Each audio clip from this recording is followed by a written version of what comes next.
Steven is the creator of Subterra podcast, a sci-fi dystopian tale of survival. Today we're going to dig deep into audio dramas, the making of Star Wars, and ask a few fun questions like, who is the Mandalorian? I feel like How did I record my podcast? I decided to buy a bunch of podcasting equipment because I am on a couple on the Kevin Smith network and sort of run my mouth and have fun. And I thought, oh, I could do this at home. So I bought some condenser mics and a mixer, and we were knocking around an idea about what did we call it? Game of Thrones in a bunker, like a whole caste system of characters who all live underground because the earth has turned to poison.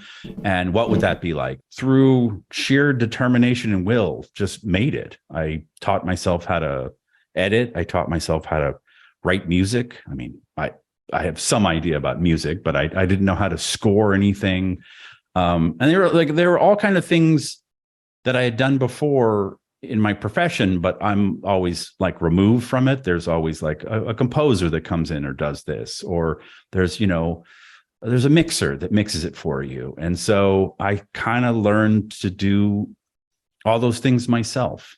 And it was probably the single best creative experience of the past 10 years of my life. You got to make one of these. You got to do it. It's so fun. It's so, it checks all the boxes that I wanted when I set out to do something creative. And when I did the second season, I had a friend of mine come in. He's an actor who you've seen in a ton of stuff. He works a lot. He's not famous, but you'd know him. And he works a lot.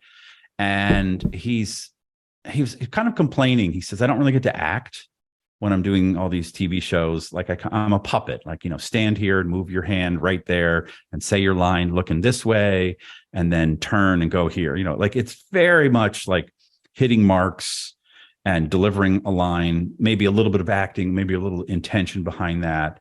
And then, move on. You're out. You're a prop almost.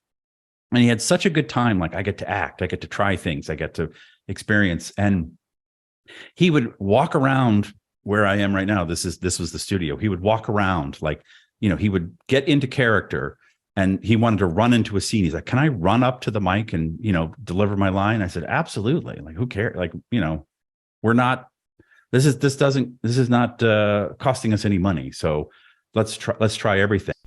And what was most important to me was like capturing something that connected with people and felt real and authentic and emotional. I am currently going through Lord of the Rings for probably the 10th time watching them. I watched the extended cut because I think it's, why not? I trick people into watching that. How do you trick them?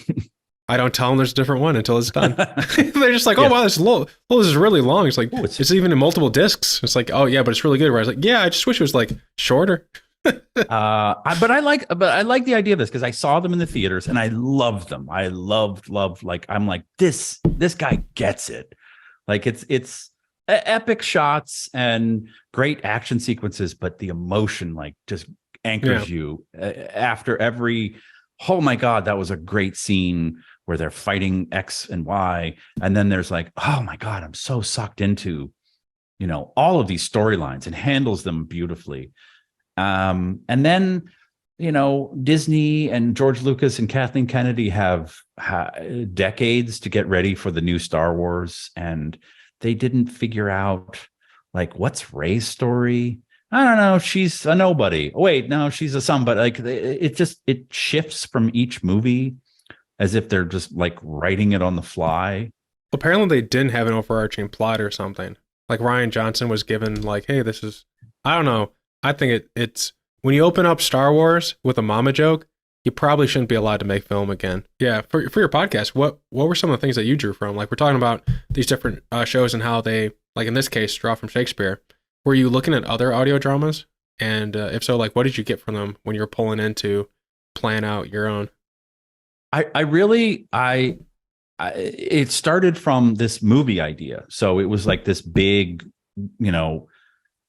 sprawling, multi-layered, multiple character cast system in this bunker. And since we decided to make it into a podcast, we just honed in on one character within that massive world. I just kind of wanted to like explore and write. And so there was a lot of writing and throwing out. Like it wasn't this pressure of like, okay, what is this? What is this? And, like George Lucas took Flash Gordon serials and some Kurosawa movies and The Searchers and kind of mashed them together. I'm not looking for technical awards. I want people to be like, oh my God, I was rooting. The best compliment I got was from a woman executive who's like, I don't like sci-fi. And I said, well, just listen to it.